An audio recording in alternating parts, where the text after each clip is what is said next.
Posibleng pagbigyan na raw ng Department of Trade and Industry ang hirit na taas presyo ng ilang manufacturer. Mahigit 60 pangunahing produkto ang nakaambang magmahal. Nasa frontline ng balitang yan, si Shaila Francisco. Hawak-hawak ang cellphone, abala sa pagkukwenta si Charito habang nag-grocery sa Mandaluyong kanina. Napagastos man ng Pasko at Bagong Taon, nakapagtabi pa rin naman daw siya kahit paano ng budget pang grocery. Ang challenge, mapagkasya ang 2,500 pesos hanggang 15. Inaano ko yung budget namin na hanggang umabot pa ng sweldo. Kasi sa hirap, sa laki ng bilhin ngayon tapos ang lit-lit ng sahod, kulang na kulang talaga.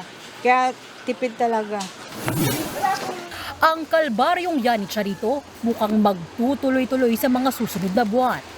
Dahil 18 manufacturer ng higit 60 produkto ang humihirit ng taas presyo sa kanilang suggested retail price o SRP mula pa noong isang taon. Sa mga pagkain at inumin halimbawa gaya ng sardinas, canned goods, instant noodles, tinapay at kape, naglalaro sa 25 centavos hanggang mahigit 7 pesos ang gusto nilang itaas. Bukod pa yan sa hirit na dagdag presyo sa toilet soap, baterya at kandila.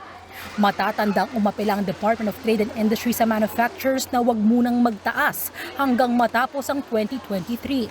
Kaya ngayong Enero, baka pagbigyan na raw sila ng DTI.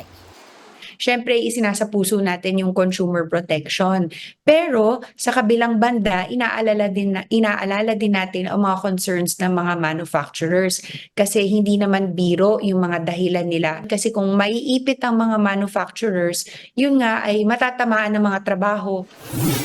Sinusubukan naman daw tumawad ng DTI sa mga manufacturer para hindi ganun kalaki ang dagdag presyo. It's just a matter of discussion kung kailan magiging effective yung price increase. So pacing siya, hindi lahat i-approve sa bulto lahat ngayong January. Kung sino ang naunang nag-file, syempre yung mga nag-file noong 2022 pa at saka yung early 2023, yan ang mauunang i-release.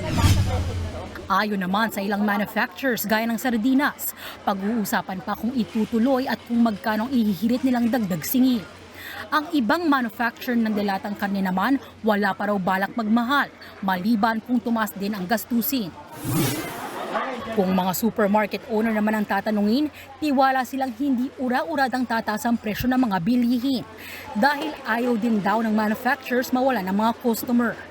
And some companies do increase or adjust their prices come January para hindi masyadong halata ng consumers. You lose market share. Nobody will buy your product. All of a sudden, ganun kalaki tinaas mo, di ba?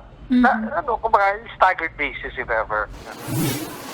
Kung matuloy man daw ang taas presyo, pwede pa rin makatipid ang mga mamimili sa mga promo bundle ng mga supermarket. Nagbabalita mula sa Frontline, Shaila Francisco, News 5. Mga kapatid, Lucy Cruz Valdez po, maging maalam at may pakialam sa mga napapanahong balita sa bansa.